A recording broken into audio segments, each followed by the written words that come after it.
Pessoal, boa noite. Meu nome é Katrina Cabrini, Paulo de Tarso Cabrini Júnior.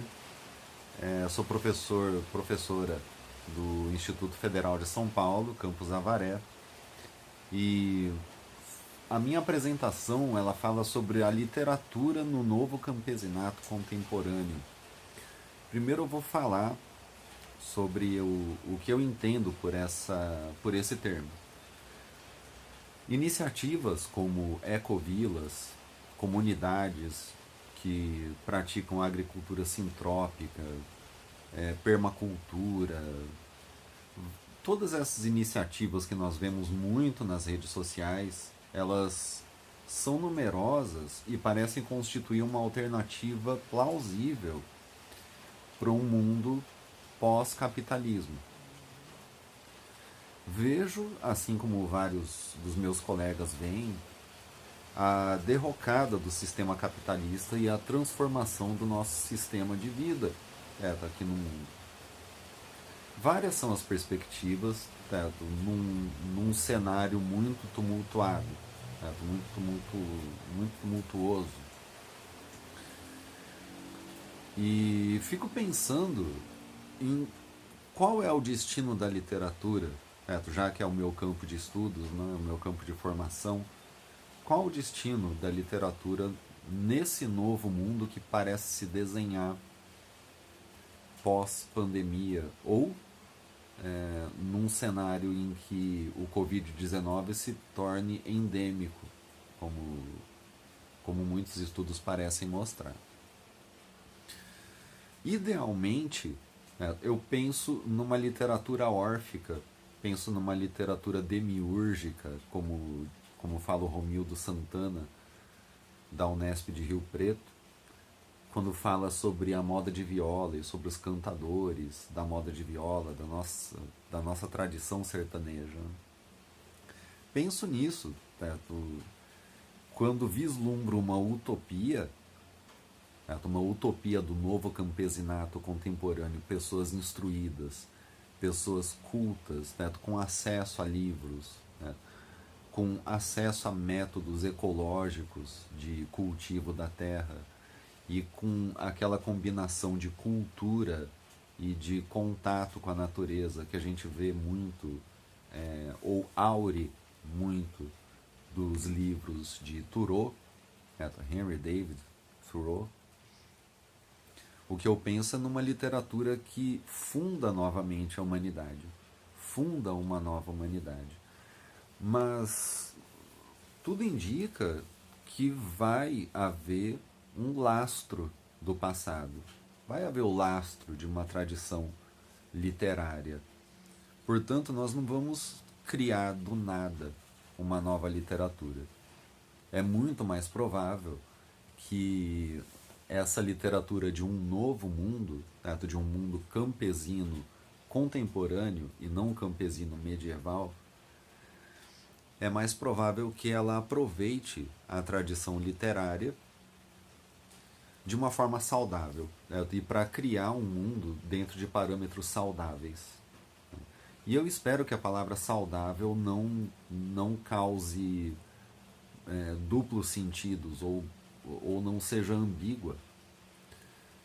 Saudável no sentido de manutenção da vida não apenas humana, mas da vida do planeta e onde nós estamos inseridos e das suas vizinhanças, inclusive. E o mundo psicológico, incluindo o mundo psicológico. Sabemos, estamos fartos, literalmente fartos, todos estão fartos de saber o quanto a cultura capitalista, no mundo todo, provocou o adoecimento da Terra. E não sei se o adoecimento das circunvizinhanças da Terra também. Bem provável. E não sendo um historiador e não sendo uma pessoa das ciências sociais, é claro que a minha exposição nesse ponto pode ser fartamente rebatida por quem estuda essas áreas. Mas eu não posso deixar de pensar nisso. Tá? mesmo dentro dos estudos literários. Os estudos literários em si são uma área altamente interdisciplinar. Então, não posso deixar de ter ideias a respeito da sociedade, mesmo não tendo feito a faculdade de economia, por exemplo. Nós temos meios, né? Nós temos mídias que provavelmente vão ser muito usadas nesse novo campesinato contemporâneo para a criação de literatura, para a veiculação de literatura. Os vídeos, por exemplo, né? Ou plataformas interativas, de forma que a literatura possa se tornar novamente oral, de forma que ela possa ser uma performance, certo? Que ela é na sua origem. O texto escrito continua sendo praticado. Eu acredito que num novo campesinato contemporâneo os textos escritos continuem sendo uma prática corrente. Mas, idealmente, eu penso numa literatura oral. Penso num outro conceito de literatura também, que subverta noções de literatura que foram cultivadas dentro de um sistema que há muitos séculos permeia a nossa vida, determina muito da nossa vida e, claro, determina muito da produção literária também.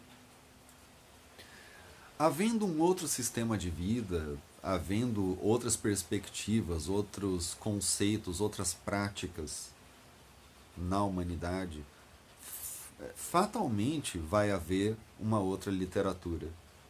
Fatalmente vai haver um outro cânone, inclusive, de literatura. Qual será esse cânone? São questões que eu fico me colocando. Atualmente, o cenário da literatura brasileira, e eu acredito que a literatura mundial também, é o cenário dominado pelo isolamento social e por todas as condições impostas pela pandemia de Covid-19. Diários de quarentena, diários de isolamento, colaborativos ou não, são o gênero mais praticado hoje em dia, o gênero literário mais praticado. Acredito eu, por todos os dados que eu tenho, aos quais eu tenho acesso pela internet, evidentemente. Esse cenário causado pela pandemia me faz lembrar uma palestra dada em 2019 em Avaré, onde eu trabalho, pelo Santiago Nazarian, um escritor de literatura fantástica, de literatura sobrenatural, que falou sobre o gênero, esse gênero de literatura aqui no Brasil. E até escrevi alguma coisa sobre isso, publiquei numa plataforma online e concordei muito com o que ele falava. Ele diz que o Brasil, sendo um país muito recente, procurava as suas raízes, mas de um modo científico. Eu me lembrei dos positivistas nessa hora, da fundação positivista do Brasil. Um país calcado na realidade, mas numa concepção positivista de realidade, e não numa concepção mitológica de realidade. Mitos foram praticados por muitos escritores, mas nunca tiveram o poder de estabelecer no Brasil uma consciência mitológica do povo. O que, em muitas aldeias indígenas, pode ser possível. Aliás, eu acho que existe, não sou um especialista. Mas, em geral, no Brasil você não tem uma consciência mitológica que faça com que o sobrenatural seja algo mais atrativo do que uma crônica policial. Então, autores como o recém-falecido, né, e Deus o tenha, Rubem Fonseca, são autores muito mais atraentes para o público brasileiro, né, porque fazem uma fotografia realista e crua, né, de relações de poder, de crônica policial, né, e isso é o máximo de, de emoções fortes que nós temos na literatura brasileira em termos de terror, né? De terror, de o impacto do medo. E não temos histórias de fantasmas, histórias sobrenaturais, histórias que lidem com aquilo que está além do humano, né? Como na literatura norte-americana, por exemplo, na literatura inglesa, onde esses gêneros são muito praticados e muito cultuados. Por algum motivo, por alguma razão, os países de língua inglesa têm uma consciência mitológica de si mesmos, os povos, muito maior do que no Brasil. É possível que um novo campesinato contemporâneo tenha uma consciência mitológica de si mesmo. E isso faça a diferença na escolha do cânone e a diferença na produção, e na reprodução de modelos literários. Pessoalmente, eu tento me inserir, eu tento construir um lugar que seja assim, que faça parte de um movimento de campesinato contemporâneo. Fundei em 2018 algo que se chamou Faculdade Rural de Letras. Inclusive tem uma página no Facebook para quem quiser consultar. Eu tentei gerir isso durante algum tempo, até que em 2019, em julho de 2019, eu fui para Avaré. Daí as atividades encerraram, mas a ideia não. Agora me parece a hora de voltar a trabalhar com isso, a trabalhar com essa ideia de um lugar campesino com cultura. Revertendo aquele conceito que nós tínhamos até algum tempo atrás, generalizado pelo menos, de um campesinato necessariamente inculto. Eu acho que a falta de cultura hoje em dia é algo indesculpável. É indesculpável. O que mais eu tinha anotado? Eu fiz várias anotações, inclusive eu fiz um texto, né? Eu ia ler o texto na minha apresentação, mas resolvi deixar o texto de lado para falar mais livremente com vocês. Eu só vou consultar aqui as minhas anotações, porque tem uma parte que fala sobre imaginário, por exemplo. O quanto é necessário o imaginário para as ciências e o quanto as artes e a ciência andam lado a lado, como disse o St. John Peirce no Discurso de Estocolmo, em 1960, o célebre Discurso de Estocolmo. Ele falou sobre a pesquisa de um mesmo abismo feita pelos artistas e pelos cientistas, diferindo em alguns métodos e diferindo em algumas apresentações, mas a pesquisa de um mesmo abismo, que é o abismo da existência de tudo. A imaginação para as artes nunca é questionada, mas a imaginação para as ciências muitas vezes é. E quando eu leio a agência FAPESP, por exemplo, que está aqui na minha bibliografia, falando sobre a necessidade de se investir em pesquisadores independentes para se buscar uma cura, uma solução para a Covid-19, eu vejo essa necessária aposta na imaginação científica. Coisa que alguns autores aqui, citados no texto que eu preparei, falam muito bem. Eles falam muito bem discutindo a imaginação. Para Albert Einstein, eles falam muito bem sobre essa questão da imaginação científica. E num novo mundo, certo? Num mundo campesino,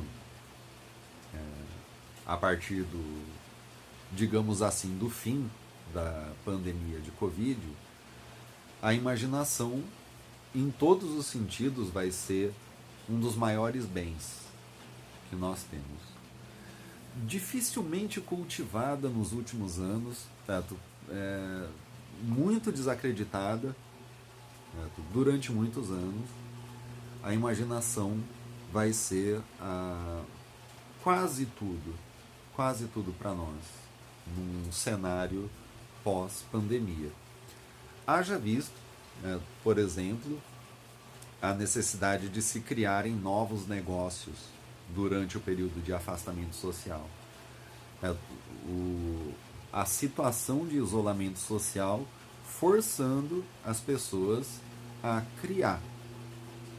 E tendo imaginação, a criação fica muito mais real. O texto que eu escrevi, e que eu não vou ler mais para vocês, homenageava o poeta Marcos Vinícius Quiroga, falecido por conta do coronavírus, agora no dia 12 de maio. É uma das grandes perdas para a nossa literatura. Que ele tenha feito uma boa escola aqui, enquanto esteve conosco. Eu acho que falei sobre tudo que eu tinha anotado aqui. Eu só vou conferir para não ficar campesinato, armação.